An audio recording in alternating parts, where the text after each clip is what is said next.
Katikkiro w'Obuganda Charles Peter Mayiga avuddeyo n'asaba gavumenti okuta Dr. Kizza Besigye era n'okuleka amateeka okukola. Ono okuvaayo bw'ati asinzidde ku Bulange Mmengo bw'abadde atongoza enteekateeka ey'okukungaanya oluwalo ey'omwaka gw'etandise 2025. Era nga ng'endera ku kigambo kya pulezidenti ng'alayiza abalamuzi, nsaba abakuuma Besigye mu kkomera bamute.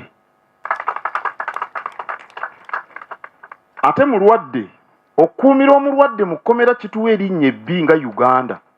Tetwagala byagantu tunyigiriza gavumenti, tugisaba busabi nti bwe wabaawo emisango egivunaanwa Besigye gireetebwe, naye nga ekiragiro kya kkooti enkulu kiteekeddwa mu nkola.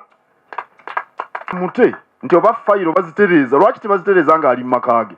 Fayiro bw'abeera mu maka ge tebazitereeza, batereeze fayiro ng'ali mu maka ge. Omusajja mulwadde, ekifaananyi ekyo si kirungi. Awo nno twagala amateeka gakole nga pulezidenti bwe yagambye. Pulezidenti yagambye gakole, tekyetaaga na pulezidenti kugamba kubanga ekyo bwe kiri, etteeka bwe ligamba.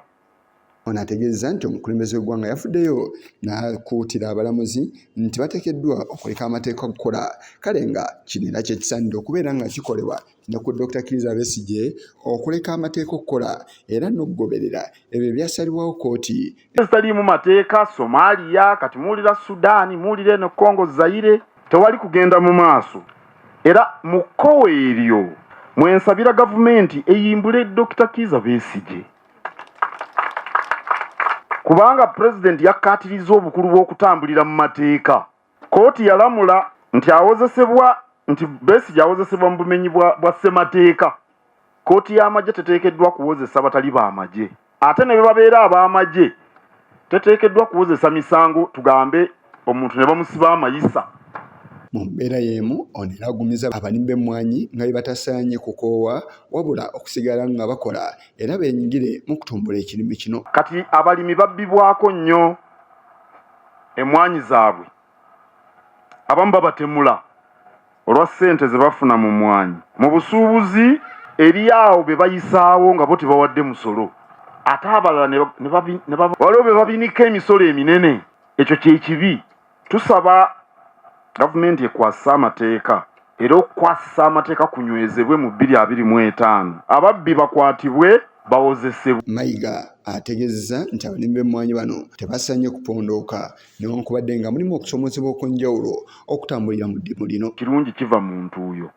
Saagala mukoowe olw'ebyo ebyatutawaanya mu 2024, kabibe butaba na wootuula, ekitebe ky'eggombolola, kakibe be tukola nabo abanafu, tuleme kukoowa. Temukoowa ku ludda lw'emmwanyi, abantu mbakubirize kubanga keweerimidde kakirambegeraako. Ye minisita wa gavumenti ez'ebitundu Joseph Kawuki avuddeyo n'ategeeza nti enteekateeka eyatondeka mu luwalo eyatongozebwa omwaka oguwedde 2024 esobodde okwanizibwa mu masaza gonna era alaze ebimu ku ebyo bituukiddwako mu nkola eno. Wano amasaza g'ebweru gatuuse bukadde 82 mu emitwalo 23 n'ekitundu.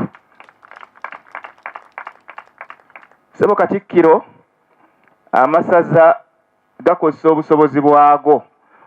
Oyinza okutunulya obukadde 4 n'ogamba Kyaddondo abantu babe basinze obujjumbize, naye otunula abantu benkanawo obungi n'ebirala.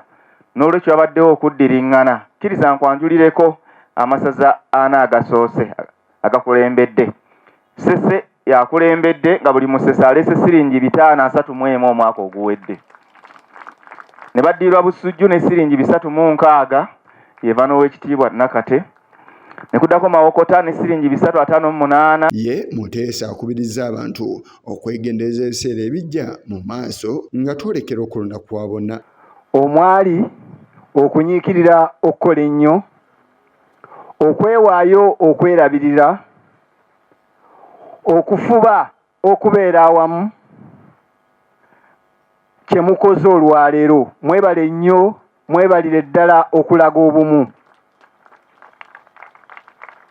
Tugenda mu kabbinkano k'obululu, twegendereze nnyo. Ekintu kye tugendamu si kyangu naye ate tetulina kukivaamu. Olunaku olwaleero amagombolola gawerako omuli Mumyuka Nakawa, Kapeeka n'Amala gakuŋŋanyiza oluwalo olusoba mu bukadde 2 mu mbeera y'emu n'abantu ab'enjawulo awamu n'ebitongole ebirina kye byakola mu mwaka oguwedde 2025 ebyasinga binnaabyo nabyo bisiimiddwa era ne biweebwa amayinja ag'omuwendo, ebbaluwa ezibasiima awamu n'ebintu ebikalu byongezebwe ku ebyo bye bayina.